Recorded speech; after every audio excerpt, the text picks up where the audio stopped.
예수님은 가는 곳마다 기적을 행하셨습니다. 마가복음에도 예수님께서 행하신 기적이 많이 기록되어 있습니다. 예수님은 더러운 귀신 들린 자에게서 귀신을 쫓아내 주셨습니다. 시몬 베드로 장모의 열병을 고쳐주시고 그 마을의 온갖 병자들을 다 치료해 주셨습니다. 나병 환자를 깨끗하게 하셨습니다. 중풍병자를 고치셨습니다. 손 마른 사람의 손을 펴주셨습니다. 바람과 바다를 잔잔하게 하셨습니다. 회당장 야이로의 죽은 딸을 살려주셨습니다. 12해 동안 혈루증 앓던 여인이 예수님 옷자락에 손만 대고도 깨끗이 나았습니다. 게네사렛에서도 많은 병자가 예수님 옷자락에 손을 대기를 원했는데 손을 대는 자는 다 고침을 받았습니다. 바다 위를 걸으셨습니다. 예수님 광야에서 5,000명의 사람들이 굶주린 것을 보시고 떡 5개와 물고기 2마리로 그들을 다 배불리 먹이시고 12바구니를 남기셨습니다. 또 그 건너편에서 4,000명의 사람들이 모였을 때 떡 7개와 생선 2마리로 그들을 다 배불리 먹이시고 7광주리를 남기셨습니다. 귀먹고 말 더듬는 사람의 귀를 열어주시고 그 혀를 풀어주셔서 말하게 하셨습니다. 이처럼 예수님은 가는 곳마다 기적을 행하시고 하나님의 능력을 보여주셨습니다. 그 소문이 이스라엘 전역에 파다하게 퍼졌습니다. 그 소문을 듣고 바리새인들도 예수님을 찾아왔습니다. 그들은 예수님을 시험하기 위해 하늘로부터 오는 표적을 구했습니다. 당신이 정말 하나님께서 보내신 메시아라면 우리에게 하늘로부터 오는 표적을 보여주십시오. 여러분, 예수님은 이미 많은 표적을 보여주셨습니다. 예수님께서 행하신 그 수많은 기적들은 그가 하나님의 아들 예수 그리스도시요 메시아이심을 입증하고도 남습니다. 더 이상 무슨 표적이 필요합니까? 그럼에도 바리새인들은 예수님에게 또 다른 표적을 구했습니다. 그들은 예수님을 믿기 위해서 표적을 구하는 것이 아니라 예수님을 의심해서 표적을 보여달라는 것입니다. 그들은 예수님을 찬양하기 위해서, 예수님을 높이기 위해서 표적을 구하는 것이 아니라 예수님을 비난할 꼬투리를 찾기 위해서 표적을 보여달라는 것입니다. 오늘날에도 안티크리스천들이와 똑같은 말을 합니다. 하나님을 한번 보여줘봐라. 교회가 하늘로부터 내려오는 표적을 한번 보여줘봐라. 그러면 우리가 믿겠다. 여러분, 하나님은 영이시기 때문에 우리 육의 눈으로는 하나님을 볼 수가 없습니다. 그런데 안 믿는 사람들은 자꾸만 하나님을 보여달라고 합니다. 그들은 예수님을 믿기 위해서 보여달라고 하는 것이 아니라 의심하기 때문에 보여달라고 하는 것입니다. 그들이 교회를 다니려고 표적을 보여달라는 것이 아니라 교회를 공격할 빌미를 찾기 위해서 표적을 보여달라는 것입니다. 이런 요구에 대해서 우리 주님은 어떻게 대답하셨을까요? 오냐 내가 너희들에게 표적을 보여주마. 예수님께서 이렇게 말씀하시며 표적을 보여주셨을까요? 그렇지 않습니다. 예수님은 마음속 깊이 탄식하시며 말씀하셨습니다. 어찌하여 이 세대가 표적을 구하느냐? 내가 진실로 너에게 이르노니 이 세대에 표적을 주지 아니하리라. 예수님은 이미 많은 표적을 보여주셨습니다. 예수님께서 표적을 행하신 동기가 뭘까요? 예수님께서 귀신 들린 사람에게서 귀신을 쫓아주실 때 내 능력이 이렇게 대단하다, 내 말 한마디면 귀신의 왕 바알세불도 쫓겨나간다, 이렇게 당신의 능력을 자랑하기 위해서 귀신을 쫓아주셨을까요? 아니지요. 귀신 들린 사람이 가정을 잃고 직장을 잃고 그의 인생이 파탄나서 고통당하는 모습을 보시고 그 영혼을 불쌍히 여기셔서 귀신을 쫓아내 주신 겁니다. 예수님은 수많은 병자를 고치셨습니다. 맹인의 눈을 뜨게 하시고 귀먹은 사람을 듣게 하시고 말 못하는 사람을 말하게 하시고 손 마른 사람의 손을 펴주시고 중풍병자를 고치시고 나병 환자를 깨끗하게 하셨습니다. 예수님께서 너희들 다 잘 봐라, 내가 이만한 능력을 가지고 있다, 당신의 능력을 과시하기 위해서 병자를 고쳐주셨을까요? 아니지요. 예수님은 순수하게 병든 자를 불쌍히 여기시고 그들을 궁리 여기는 마음으로 그들을 치료해 주신 것입니다.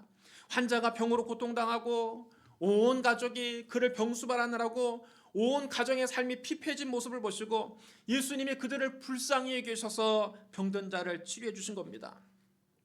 예수님께서 5,000명을 배불리 먹이실 때에도 봐라, 내가 떡 5개와 물고기 2마리로 이 많은 사람들을 다 배불리 먹이고 이렇게 12바구니를 남겼다, 얼마나 대단하냐, 이렇게 자랑하려고 당신의 능력을 홍보하려고 오병이의 기적을 베푸셨습니까? 아니지요.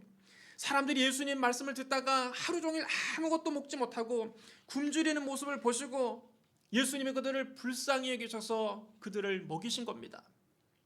예수님께서 칠병이의 기적을 베푸실 때에도 무리가 사흘 동안 예수님 말씀을 들었습니다. 아무도 그 자리를 뜨려고 하지 않았습니다. 그들이 사흘 내내 금식하면서 예수님 말씀을 듣다가 이제 집으로 돌아갈 시간이 됐습니다. 그들을 그냥 돌려보냈다가는 길에서 가다가 기진해서 쓰러질까 봐 예수님께서 떡 7개와 생선 2마리를 가지고 그 4,000명을 다 배불리 먹이신 겁니다. 예수님께서 풍랑이는 바다를 잔잔하게 하신 것도 당신의 능력을 과시하려고 그렇게 하신 것입니까? 아니죠. 제자들이 풍랑이는 바다에서 죽게 생겼으니까 그들의 생명을 살리시려고 바람을 잔잔하게 하시고 바다를 잔잔하게 하신 것입니다. 여러분, 예수님께서 행하신 이 모든 표적의 동기가 무엇입니까? 사랑입니다. 예수님은 사랑으로 귀신을 쫓아주신 것이고, 사랑으로 병든 자를 치료해 주신 것이고, 사랑으로 줄인 사람을 먹이신 것이고, 사랑으로 바람과 바다를 잔잔하게 하신 것입니다. 예수님은 당신의 능력을 한번 보여달라, 당신의 능력을 과시해보라는 이런 요구에는 단 한 번도 응하신 적이 없습니다. 예수님은 생명을 살리기 위해서 표적을 행하신 것이지 당신을 증명하기 위해서 기적을 행하신 것이 아닙니다. 여러분, 오늘날도 마찬가지입니다. 예수 그리스도는 어제나 오늘이나 영원토록 동일하십니다. 부활하신 예수님은 지금도 살아계십니다. 주님은 지금도 우리 곁에서 역사하십니다. 오늘날에도 우리가 병들어서 주님께 간절히 부르짖어 기도하면 주님은 우리를 불쌍히 여기시고 우리의 병을 치료해 주십니다. 우리가 인생의 큰 풍파를 만나서 고통스러워 주님을 찾으면 주님 우리의 삶의 풍파를 잔잔하게 하시고 우리에게 평안을 주십니다. 그러나 주님을 시험하기 위해서 하나님이 살아계시다면 나에게 기적을 한번 보여주시오, 하나님이 살아계신 증거를 한번 보여달라, 이런 식으로 요구한다면 주님은 그런 요구에는 응하지 않습니다. 주님은 구태여 당신을 증명할 필요가 없으십니다. 여러분, 인간이 하나님 앞에서 아쉬운 것이지 하나님이 뭐가 아쉬워서 인간에게 잘 보이기 위해서 쇼를 합니까? 여러분, 우리 주님은 썩고싼의 물개가 아닙니다. 주님은 사람들의 그 얄팍한 꾀에 넘어가서 그들의 놀이객감으로 이용당하시지 않습니다. 하나님 우리 마음까지도 감찰하십니다. 우리가 어떤 마음으로, 어떤 동기로 주님께 기적을 구하는지 그 마음까지 감찰하십니다. 하늘로부터 오는 표적을 보여달라는 바리새인들의 요구는 예수님께서 공생애를 시작하시기 전에 마귀가 와서 예수님을 시험한 것과 똑같습니다. 예수님께서 광야에서 40일을 금식하신 후 줄이셨을 때 마귀가 와서 예수님을 시험했습니다. 네가 만약 하나님의 아들이거든 명하여 이 돌들로 떡덩이가 되게 하라. 예수님의 능력을 한번 보여달라는 것입니다. 네가 만약 정말 하나님의 아들이거든 하나님의 아들이라는 표적을 보여봐라. 이 돌들로 변해서 떡덩이가 되게 한번 만들어봐라. 이런 시험에 예수님께서 발끈하시며 내가 그만한 일도 못할 줄 아느냐, 똑똑히 봐라, 여기 있다 떡덩이, 그러면서 돌멩이를 떡덩이로 만들어 잡수셨을까요? 아니지요. 예수님은 마귀의 시험에 넘어가지 않으셨습니다. 예수님이 말씀으로 시험을 이기셨습니다. 기록되었으되 사람이 떡으로만 살 것이 아니요 하나님의 입으로부터 나오는 모든 말씀으로 살 것이라 하였느니라. 예수님께서 마귀의 시험에 넘어가지 않자 마귀는 예수님을 거룩한 성으로 데려가서 성전 꼭대기에 세우고 이렇게 말했습니다. 네가 만약 하나님의 아들이거든 뛰어내리라. 기록되었으되 그가 너를 위하여 그의 사자들을 명하시리니 그들이 손으로 너를 받들어 발이 돌에 부딪히지 않게 하리로다 하였느니라. 남에게 과시하고 싶어하는 인간의 허영심을 이용해서 마귀가 예수님을 시험한 것입니다. 당시 예루살렘의 성전은 사람들이 제일 많이 왕래하는 곳입니다. 하루에도 수천 명이 왔다 갔다 하는 곳입니다.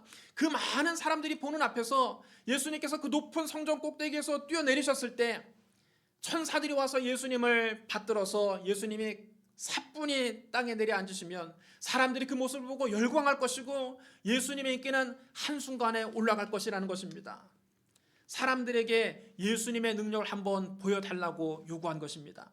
그때 예수님께서 오냐 보여주마, 내가 그깟 일도 못할 줄 아느냐 하면서 여러분 성전에서 뛰어내리셨습니까? 아니지요. 예수님은 단호하게 거절하셨습니다. 또 기록되었으되 주 너희 하나님을 시험하지 말라 하였느니라. 예수님을 시험하기 위해서 표적을 보여달라고 할 때 예수님은 표적을 보여주신 적이 한 번도 없습니다. 예수님께서 두 번째 시험에도 넘어가지 않자 마귀가 이제는 예수님을 지극히 높은 산으로 데리고 가서 천하 만국과 그 영광을 다 보여주었습니다. 마귀는 여러분 집요합니다. 마귀가 예수님에게 세상의 부귀영화와 권세를 다 보여준 다음 달콤한 말로 속삭였습니다. 만일 내게 엎드려 경배하면 이 모든 것을 너에게 주리라. 사탄을 경배하기만 하면, 사탄을 숭배하기만 하면 천하 만국의 영광을 다 주겠다는 것입니다. 부귀도 주고 명예도 주고 권력도 주겠다는 것입니다. 사탄에게 그냥 절 한 번만 하면 이 모든 것을 손쉽게 얻을 수 있습니다. 이 시험도 예수님은 단호하게 물리치셨습니다. 사탄아 물러가라, 기록되었으되 주 너희 하나님께 경배하고 다만 그를 섬기라 하였느니라. 이처럼 예수님은 당신을 시험하기 위해 표적을 보여달라고 할 때는 단 한 번도 표적을 보여주지 않으셨습니다. 바리새인들의 요구는 사탄의 요구와 똑같은 것입니다. 하늘로부터 오는 표적을 우리에게 보여주십시오. 이는 예수님을 믿기 위해 표적을 보여달라는 것이 아니라 의심하고 안 믿으려고 작정한 사람들의 요구입니다. 예수님 이런 사람들의 요구에 절대로 응하지 않으셨습니다. 어찌하여 이 세대가 표적을 구하느냐? 내가 진실로 너에게 이르노니 이 세대에 표적을 주지 아니하리라. 마태복음 16장 4절에는 예수님의 말씀이 더 구체적으로 기록되어 있습니다. 악하고 음란한 세대가 표적을 구하나 요나의 표적밖에는 보여줄 표적이 없느니라. 요나는 이스라엘의 선지자입니다. 오늘 하나님께서 요나에게 말씀하셨습니다. 너는 일어나 적한 성읍 니느웨로 가서 그것을 향하여 외치라. 그 악독이 내 앞에 상달되었느니라. 니느웨는 아수르 제국의 수도입니다. 아수르는 이스라엘 북쪽에 살고 있는 오랑캐였습니다. 아수르는 전통적으로 이스라엘과 원수지간이었습니다. 아수르 사람들은 패전국 사람들에게 잔인하기로 악명이 높았습니다. 그들은 전쟁에서 이기고 나면 패전국 남자의 코를 다 베어갔습니다. 그 코의 개수로 자기들의 전공을 따졌습니다. 그래서 북쪽에서 아수르가 한번 쳐들어오고 나면 이스라엘의 코 베인 남자들이 많았습니다. 또 아수르 사람들은 이스라엘 백성들을 포로로 잡아가고 여자들에게 몹쓸 짓을 하고 재물을 약탈해 갔습니다. 그래서 이스라엘 사람들은, 특히 북쪽에 사는 이스라엘 사람들은 모두 다 아수르가 망하기를 바랬습니다. 그런데 아수르의 수도 니느웨가 멸망하게 된다니 그 말을 듣고 요나가 속으로 얼마나 기쁘겠습니까? 니느웨 백성이 회개하지만 않는다면 그곳은 얼마 있지 않아서 망하게 됩니다. 요나는 자기만 니느웨에 가지 않으면 니느웨가 곧 멸망할 것이라고 생각했습니다. 저 니느웨는 망해도 싸다. 니느웨가 망한다면 쌤통이지. 내가 왜 거기 가서 하나님 말씀을 전해야 하느냐. 나는 죽어도 니느웨는 못 가겠다. 그래서 그는 하나님 말씀을 거역하고 니느웨의 반대 방향인 다시스로 가는 배에 탔습니다. 그리고 하나님 낯을 피하기 위해서 배 밑창으로 내려가서 잠을 청했습니다. 갑판 위에 있으면 하늘에 계신 하나님이 자기를 보실 것 같으니까 배 밑창에 내려가서 숨으면 하나님이 못 보실 거라고 생각한 것입니다. 그런데 요나가 탄 배가 바다 한가운데 이르렀을 때 갑자기 태풍이 불어와서 파도가 배를 삼키려고 합니다. 선원들은 배를 조금이라도 가볍게 하라고 싣고 가던 물건들을 다 바다에 던졌습니다. 그들이 살기 위해서 필사적으로 애를 썼지만 폭풍에 이제 배가 깨질 지경입니다. 그러자 배에 탔던 사람들은 저마다 자기가 믿는 신들의 이름을 부르며 살려달라고 아우성이었습니다. 그러나 요나는 그 와중에 깊은 잠에 빠져 있었습니다. 선장이 배 밑창에 내려와서 그를 깨우며 말했습니다. 아니 지금 배가 파손할 지경인데 잠이 옵니까? 어서 일어나서 당신의 하나님께 기도하시오. 혹시 하나님께서 우리를 생각해서 우리를 죽이지 않을지 모르지 않소. 그래도 요나는 기도하지 않았습니다. 왜 그렇습니까? 요나는 알고 있거든요. 이 폭풍이 자기 때문에 온 줄 알고 있습니다. 자기가 하나님 말씀을 거역하고 니느웨에 가지 않고 다시스로 가는 배에 탔다가 이 풍랑을 만난 것을 요나는 알고 있습니다. 그래도 니느웨는 가기 싫었기 때문에 끝까지 기도하지 않고 이를 악물고 버틴 것입니다. 풍랑이 그칠 줄 모르자 사람들이 말했습니다. 이 재앙이 도대체 누구 때문에 왔는지 우리가 제비를 뽑아 봅시다. 제비를 뽑자 공교롭게도 요나가 딱 뽑혔습니다. 사람들이 요나에게 물었습니다. 도대체 위 폭풍이 왜 왔습니까? 연유를 묻자 요나가 자초지종을 설명하면서 자기를 바다에 던지면 파도가 잠잠해질 것이라고 말했습니다. 그런데 여러분, 살아있는 사람 어떻게 저렇게 사나운 풍랑이 있는 바다에 던집니까? 뱃사람들은 요나를 바다에 던지지 않고 배를 육지로 돌려보라고 노를 저으면서 애를 썼지만 그럴수록 풍랑은 더 거세졌습니다. 그들이 더 이상 손쓸 도리가 없어서 한음없이 하나님께 기도합니다. 여호와여, 구하고 구하오니 이 사람의 생명 때문에 우리를 멸망시키지 마옵소서. 무죄한 피를 우리에게 돌리지 마옵소서. 주 여호와께서는 주의 뜻대로 행하심이니이다. 이 기도를 마치고 선원들이 요나를 번쩍 들어서 바다에 던졌습니다. 그러자 놀랍게도 언제 풍랑이 일어나는 듯이 바다가 잠잠해졌습니다. 바다가 고요해졌습니다. 뱃사람들이 요나를 바다에 던지자 하나님은 이미 바닷속에 큰 물고기를 예비해 놓으셨다가 요나를 통째로 삼키게 하셨습니다. 요나 1장 17절에 이렇게 기록되어 있습니다. 여호와께서 이미 큰 물고기를 예비하사 요나를 삼키게 하셨으므로 요나가 밤낮 3일을 물고기 뱃속에 있으니라. 요나는 밤낮 3일을 물고기 뱃속에서 고통을 당했습니다. 그도 그럴 것이 요나를 삼킨 그 큰 물고기가 가만히 있겠습니까? 배에서 뭔가 큰 먹이가 떨어져서 꿀꺽 삼켰는데 그것이 뱃속에서 소화가 되질 않습니다. 그러니 큰 물고기가 요나를 소화시키려고 밤낮 3일 동안 온 바다를 미친 듯이 헤엄을 치는 것입니다. 여러분, 배멀미를 해본 사람은 배멀미의 고통이 얼마나 심한지 압니다. 배가 작은 파도에 살랑살랑 움직이기만 해도 머리가 어지럽고 속이 메스껍고 구역질이 납니다. 그런데 그 큰 물고기가 위로 갔다 아래로 갔다 왼쪽으로 갔다 오른쪽으로 갔다 또는 몸을 한 바퀴 비틀면서 헤엄을 치는데 요나가 물고기 뱃속에서 3일 밤낮을 롤러코스터를 타는 기분이었을 것입니다. 게다가 물고기 위가 요나를 소화시키려고 계속 위액을 뿜어냅니다. 얼굴에는 미역 줄기가 다 엉켜있고 머리 위에서 위액이 계속해서 뿜어져 나옵니다. 위액으로 3일 밤낮을 샤워를 했습니다. 이건 사는 것보다 죽는 것이 차라리 나은 고통입니다. 차라리 죽는 게 낫지 도저히 여기서 살 수가 없습니다. 물고기 뱃속에서 요나는 죽음의 절망을 체험했습니다. 요나가 그제야 자기의 잘못을 깨닫고 회개합니다. 하나님의 뜻을 거역하고는 사람이 살 수가 없는 것이구나. 내가 니느웨 가라는 하나님의 명령을 거역하고 다시스로 도망가다가 이 물고기 뱃속에서 죽게 생겼구나. 요나가 물고기 뱃속에서 하나님께 기도합니다. 내가 받는 고난으로 말미암아 여호와께 불러 아뢰었더니 주께서 내게 대답하셨고 내가 수올의 뱃속에서 부르짖었더니 주께서 내 음성을 들으셨나이다. 주께서 나를 깊음 속 바다 가운데 던지셨으므로 큰 물이 나를 둘렀고 주의 파도와 큰 물결이 다 내 위에 넘쳤나이다. 내가 말하기를 내가 주의 목전에서 쫓겨났을지라도 다시 주의 성전을 바라보겠다 하였나이다. 요나는 물고기 뱃속에서 자기의 잘못을 회개하고 다시 주의 성전을 바라보겠다고 하나님께 기도했습니다. 하나님께서 요나의 기도를 들으시고 물고기로 하여금 요나를 육지에 토해내게 하셨습니다. 그런데 여러분, 물고기가 요나를 토해낸 그 육지가 어딘지 아십니까? 바로 니느웨 앞바다입니다. 요나가 니느웨 안 가겠다고 그렇게 발버둥을 쳤는데 하나님께서 큰 물고기 뱃속에 요나를 3일 동안 가둬주셨다가 요나가 회개하자 그를 니느웨 앞바다에 딱 갖다 놓으신 것입니다. 요나가 3일 만에 물고기 뱃속에서 나왔습니다. 하나님의 말씀이 두 번째로 요나에게 임합니다. 일어나 저 큰 성읍 니느웨로 가서 내가 너에게 명한 바를 그들에게 선포하라. 이번엔 요나가 하나님 말씀대로 니느웨로 갔습니다. 요나가 니느웨 성을 하루 동안 돌아다니며 큰 소리로 외치고 다녔습니다. 40일이 지나면 니느웨가 무너지리라. 여러분, 굉장히 단순한 메시지입니다. 요나는 다른 말 하지 않았습니다. 40일이 지나면 이 니느웨 성은 무너질 것입니다.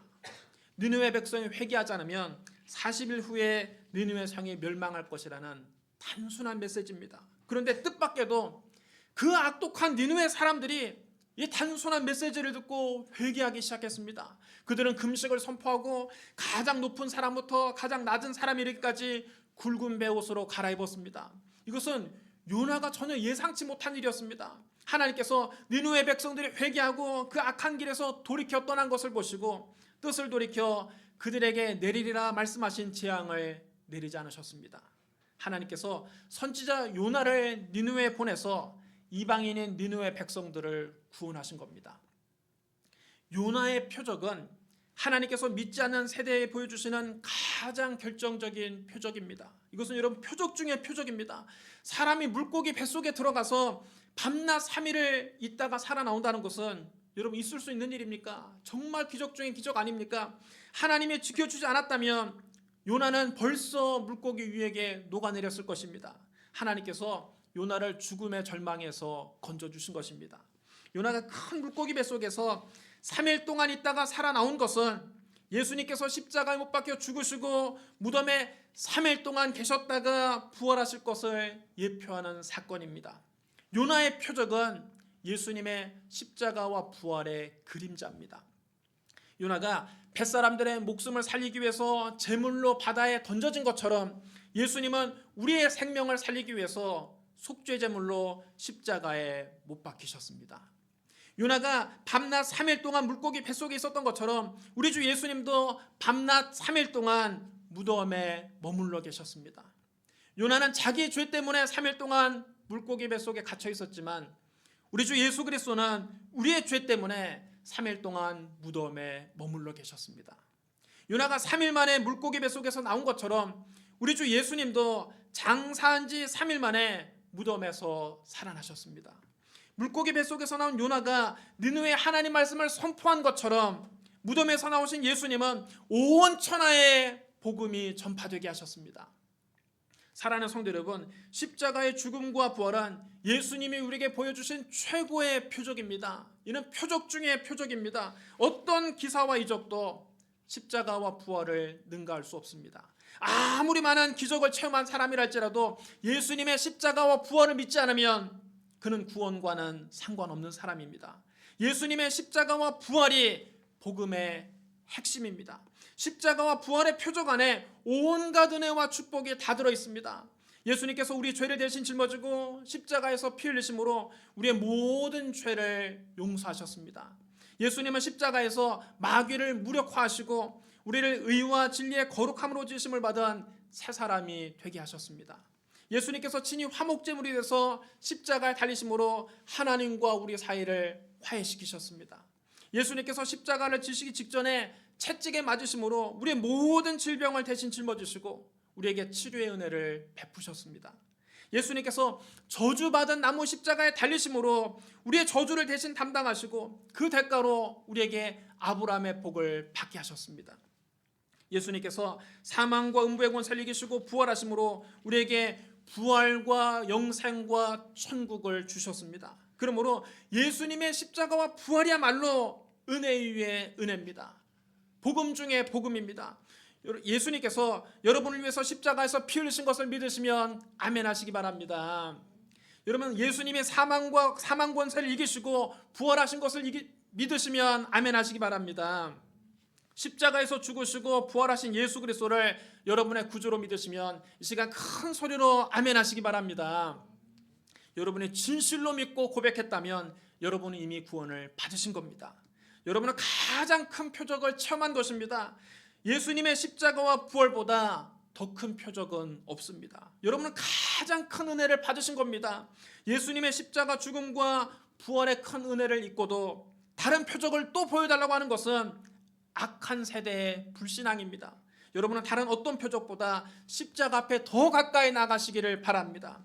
다른 어떤 표적보다 부활하신 예수님만 바라보시기를 주님의 이름으로 축복합니다. 우리 기도하겠습니다. 사랑과 은혜가 풍성하신 하나님 아버지, 예수님이 세상에 오셔서 이미 많은 표적을 보여주셨는데 이 악한 세대는 지금도 하늘로부터 오는 표적을 보여달라고 합니다. 예수님께서 우리를 대신해서 십자가에서 죽으시고 장사한 지 3일 만에 죽은 자 가운데서 다시 살아나신 것을 믿습니다. 다른 어떤 표적보다 십자가와 부활의 복음을 붙잡게 하여 주시옵소서. 천국 가는 그날까지 십자가 단단히 붙잡고 신앙생활하게 하여 주옵소서. 예수님 이름으로 감사하며 기도드리옵나이다. 아멘.